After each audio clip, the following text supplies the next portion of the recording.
안녕하세요. 마롤TV의 나율맘입니다.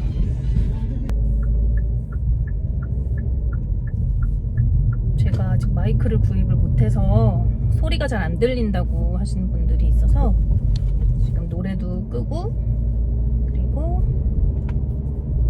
에어컨도 껐습니다.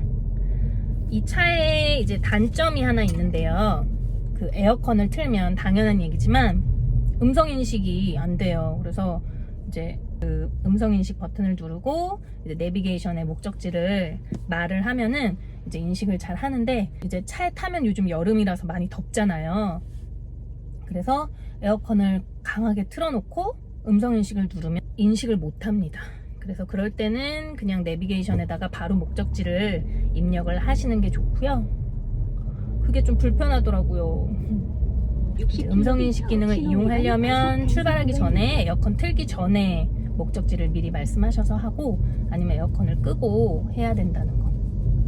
당연한 얘기지만 그게 조금 불편했습니다. 그 주변이 많이 시끄러우면 인식을 잘 못하더라고요. 마이크가 어디에 설치되어 있는지는 잘 모르겠지만, 내 맘을 줬다 놨다 줬다 놨다 줬다 놨다 헤이, 내 맘을 줬다 놨다 줬다 놨다 줬다 놨다 헤이, 내 맘을 줬다 놨다 줬다 놨다 헤이. 잠시 후 오른쪽 방향입니다. 이어서 오른쪽 방향입니다. 핸들에서 손을 뗀 상태고요. 혼자 달리고 있죠.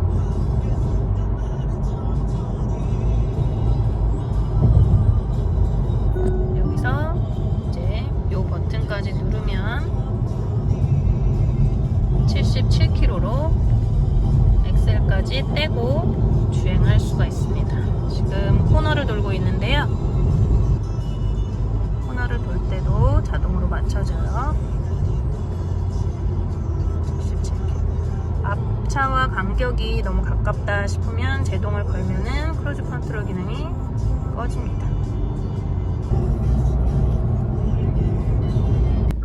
그리고 이 차에 자체적으로 있는 내비게이션이 처음에는 좀 보기 힘들었거든요. 이렇게 아래쪽부터 순서대로 보시면 됩니다.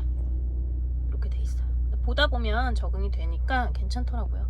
아직 그 핸드폰 내비게이션으로 검색을 했을 때 나오는 그 장소하고 여기에 없는 장소들이 굉장히 많아요. 그래서 신랑한테 업데이트 좀 해줘 라고 했는데, 이 차가 이제 2020년에 새로 나온 차잖아요. 그래서 업데이트를 하려고 해도 할 게 없는 거예요. 아직 그 업데이트 된 게 안 나와가지고. 아무래도 휴대폰처럼 바로바로 업데이트가 되는 시스템이 아니다 보니까 없는 목적지들이 꽤 많아요. 새로 생기고 뭐 바뀌고. 그래서 그런 것들은 조금 불편하더라고요, 내비게이션에. 그래서 휴대폰으로 목적지를 입력을 해서 찾아가는 경우가 좀 많고, 1km 우회전입니다. 아직 업데이트가 덜 된 그 목적지들이 꽤 있더라. 지금 내비로 회사를 처음 찍어서 도착을 했는데 예전에 있던 건물이 나오더라고요. 전에도 어디 가려고 찍었는데 이전에 있던 위치를 검색을 해주더라고요. 그래서 업데이트를 빨리 해야 된다라고 했는데 또 그러네요. 정말. 그래서 지금 10분 정도를 더 가서 이제 건물 빌딩명으로 쳐가지고 다시 검색을 했습니다.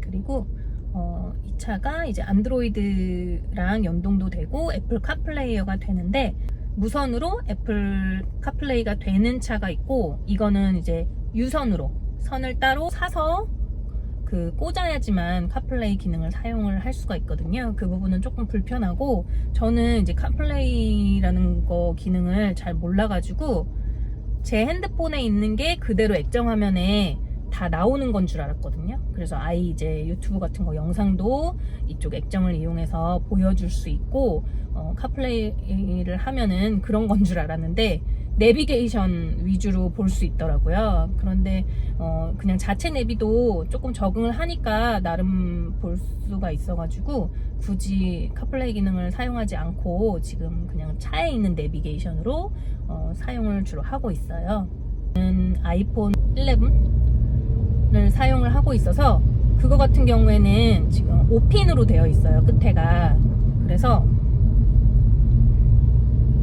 여기 이 차에 연결을 할 수가 없더라고요. 그래서 다시 25,000원을 주고 그 선을 샀는데, 굳이 이제 살려고 하시는 분들이 있다면 사지 마셔라.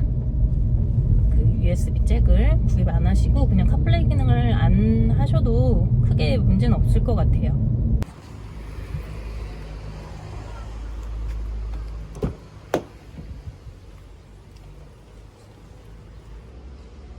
이렇게 올라가야겠네요. 이게 수동이라 열심히 올려줘야 돼요. 여기 천장에 닿장.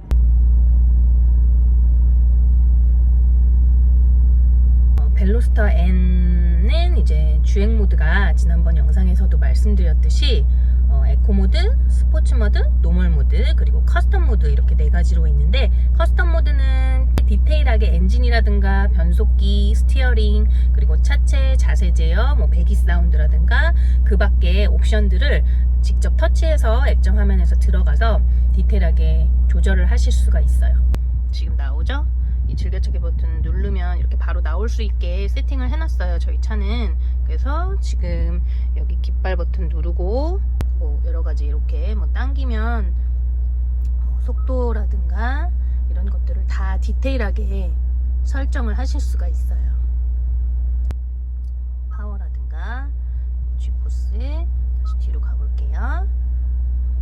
그리고 이렇게 온도 누르면 이렇게 가속하는데 도움을 줍니다. 뭐 이런 옵션 같은 것도 디테일하게 RPM이라든가 이런 것들을 초기화할 수 있고, 또 높일 수 있고 낮출 수 있고, 그리고 시프트 인디케이터, 에코, 노멀, 스포츠, M 모드, 커스텀 모드, 이렇게 기어 변속 지시 등을 작동시킬 드라이브 모드를 이렇게 디테일하게 선택을 하실 수가 있어요. 그러면 트랙 센스 쉬프트라고 해서 이렇게 조절할 수 있고, M 파워 쉬프트 이렇게 설정하는 게 나오고요. 디테일한 것들 남자분들이 더 잘 아시기 때문에 제가 자세하게 설명드리진 않을게요. 그래서 각각 이렇게 뭐 커스텀을 누르면 이렇게 해서 뭐 엔진을 조금 낮추고, 그 다음에 나는 배기 사운드만 최대로 하겠다 이렇게 하실 수도 있고, 차체 자세 제어, 뭐 스티어링 여러 가지를 이렇게 그냥 편하게 터치로 변경을 하실 수가 있어요.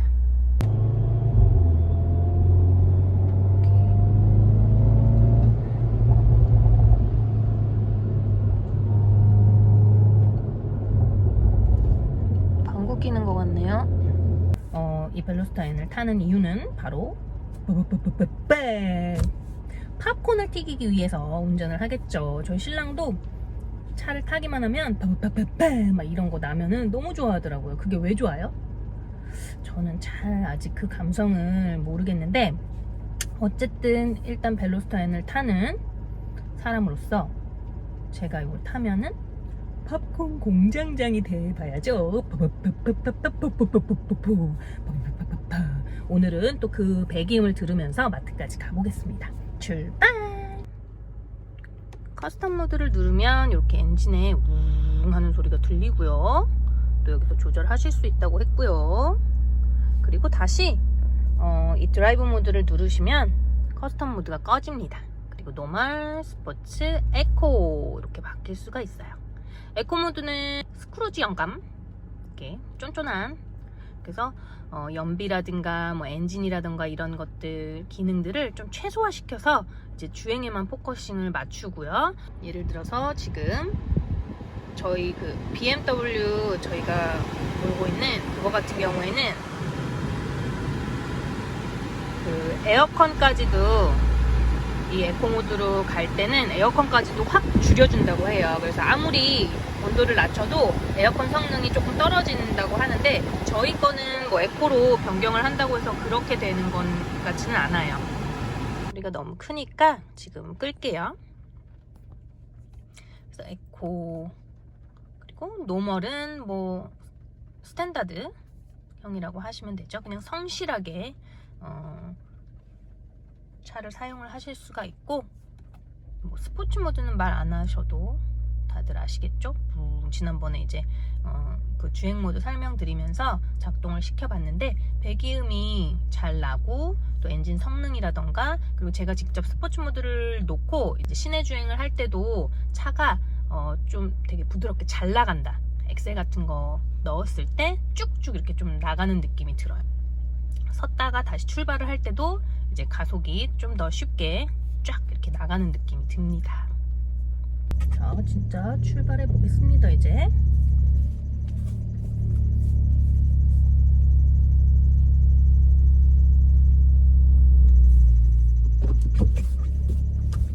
노멀 모드로 바꿔볼게요.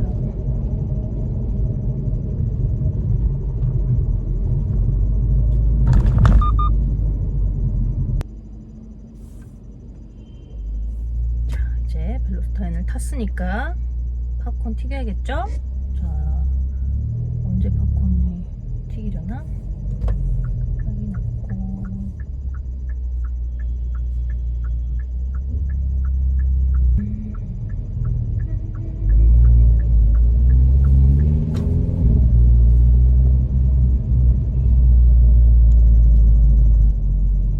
막 달려줘야지 이게 팍팍팍 막 이렇게 튀는데 동네 이렇게 다닐 때는 사실 배기음을 신나게 들을 일이 별로 없네요. 아, 그리고 이 차 같은 경우에는 브레이크를 너무 꽉 누르면 급정거 하듯이 그렇게 꿀렁대더라고요. 그래서 아주 살짝만 눌러주셔도 되는데 제가 이제 시승해본 차 중에 이제 뭐 볼보나 그리고 트래블레이저 같은 경우에는 살짝 눌러도 제가 아직 감이 안 돼서 막 꿀렁꿀렁 계속 그랬거든요. 근데 이거 같은 경우에 처음에는 그랬는데 아주 살짝 이렇게 천천히 누르면서 약간 속도 줄여가면서 천천히 누르시면 이렇게 갑작스럽게 쓰는 게 좀 적어지더라고요. 텀이 보이는 샤워기 닥터피엘.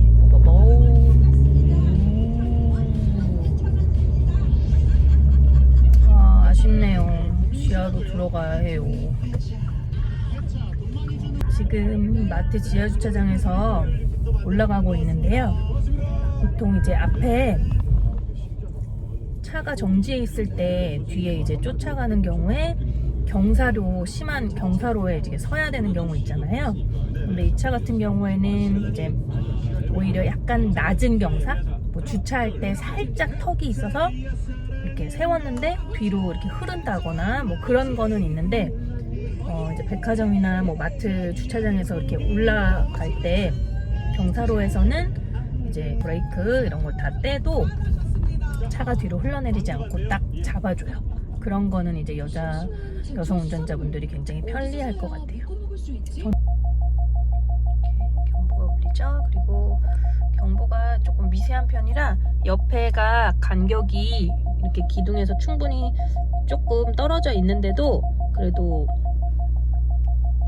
이 측방이라던가 후방 이런 경보들이 많이 울려요. 조금 예민한 편이에요, 센서들이. 그래서 벽 쪽에 부딪힐 정도의 각은 아닌데 부딪힐 정도가 아니고 공간이 어느 정도 있는데 조금 이제 얘 생각에 너무 많이 붙은 것 같다라고 하면 주의하라고 좀 미리 많이 경보를 해주는 편이에요. 그리고 지금 이 등도 여기 보면 계기판에 등 있죠? 여기 요거 얘도 처음에는 그러지 않았는데 조금 더 예민하게 작동을 하더라고요. 살짝 이제 해가 없는 흐린 날에도 항상 들어와 있는 경우들이 있어요. 뭐 지하라든가 터널 통과할 때는 뭐 당연히 들어오는 건데 그래서 오토로 해놨을 때 조금 예민하게 반응하는 편이더라고요.